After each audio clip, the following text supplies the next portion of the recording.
Naimbag ngagsapayo amin manen kakabsat. Good morning to all of you. It's time to work time. Halina kayo mga kapatid at samahan nyo na naman si Inday.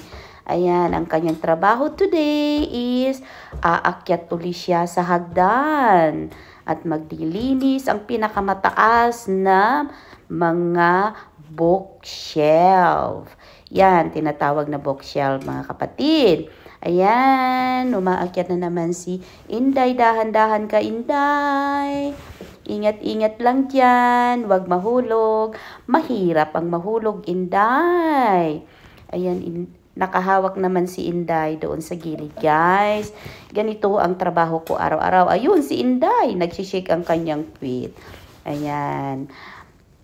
Pa-like naman mga kapatid at pa-share ang aking YouTube channel. Maraming salamat sa inyo sa mga tulong ninyo na nagmamahal sa akin. Thank you guys. Ito ay sineshare ko lang aking trabaho dito sa ibang bansa. Ayan, nagsasayaw na si Inday. Pag malaglag ka dyan, Inday, ewan ko lang. Kung di ka tatawanan ng iyong mga basher. Ayan. Time to work, guys. Ganyan ang buhay dito sa ibang bansa. Gagawin lahat hanggang makakaya ang trabaho. Ganon talaga ang buhay.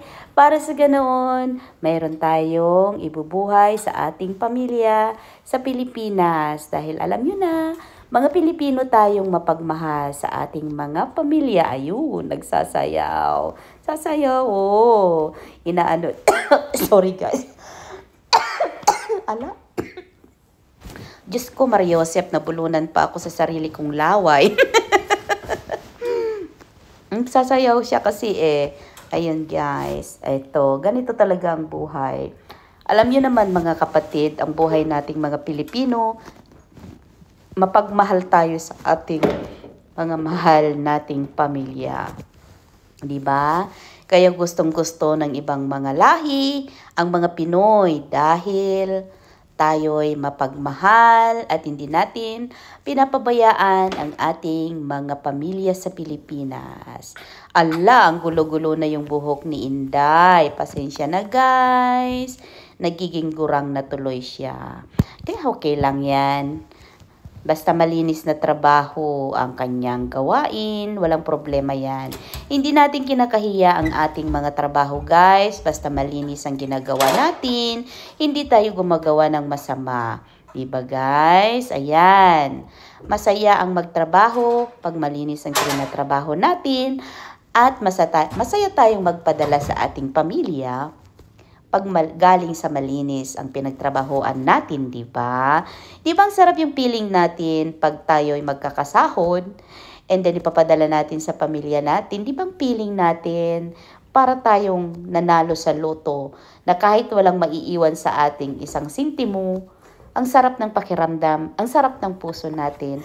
Dahil sabi natin, ayan, napadalhan na naman natin sa mahal nating mga pamilya sa Pilipinas at sila ay masaya rin at mayroon na naman silang ibibili ng mga pagkain, mamasyal-masyal konti, diba guys?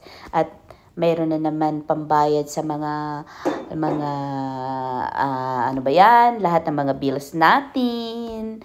Alam niyo na ngayon, ang hirap na talaga ng buhay. Kasi ang dami-dami na natin obligasyon sa buhay. Lalo na, mayroon tayong mga anak na pinagpapaaral. Ako ay nagpapaaral ng 2. Kasi kambal ang mga anak ko guys. At sila ay university na. Napakahirap. Napakahirap maghanap buhay na, todo kayod ka talaga para sa ganoon may bibigay mo yung pangangailangan ng iyong mga anak. Magulang mo rin, kasama na rin. At syempre, minsan, nabibigyan din natin ng mga kapatid natin at ibang mga tao na nangangailangan. Basta may extra tayo, guys, diba? Ako ay nagpapaaral ng 2 anak at kambal at sila ay mag-university na. At ayun, kailangan ko talaga kumayod ng kumayod. At ako ay nagtatrabaho ng 2 jobs ako, guys. So, yan. So, para sa ganoon, matustusan ko ang mga pangangailangan ng mga anak ko sa school. Lahat-lahat na. Kasi ang hirap magpaaral ng kolehiyo, guys, 'di ba? Pero 'yan lang, obligasyon nating mga magulang na bigyan natin ng responsibility natin na buhayin ng mga anak natin, bigyan ng magandang kinabukasan basta kaya natin. Kaya ako, habang ako'y kaya ko, yun lang, ginagawa ko at ako'y nagtatrabaho hanggang kaya ko. Kahit masakit-sakit na, kasi tayo ay tumatanda na rin, nasa edad na tayo ng 50, kaya medyo, alam niyo na, pag tayo tumatanda na, kahit maputi na ang buhok ko, di ba? So, masakit na rin ang mga buto-buto natin, di ba guys? Kaya dyan si Inday, nahihirapan umaakyat sa hagdan kasi, alam niyo yung hirap, ano bang tawag nung, i-pull yung tuhod natin pag sumasakit, di ba? Sino nakaka-relate yan? Mega shoutout guys. Yung nakaka-relate yan. Ayan, nagkakarga ng hagdan. Ayun, napagod na daw si Inday guys. Ayan, magpapaalam na yata si Inday. You look tired. Thank you so much for your watching guys. I love you so much. Bye!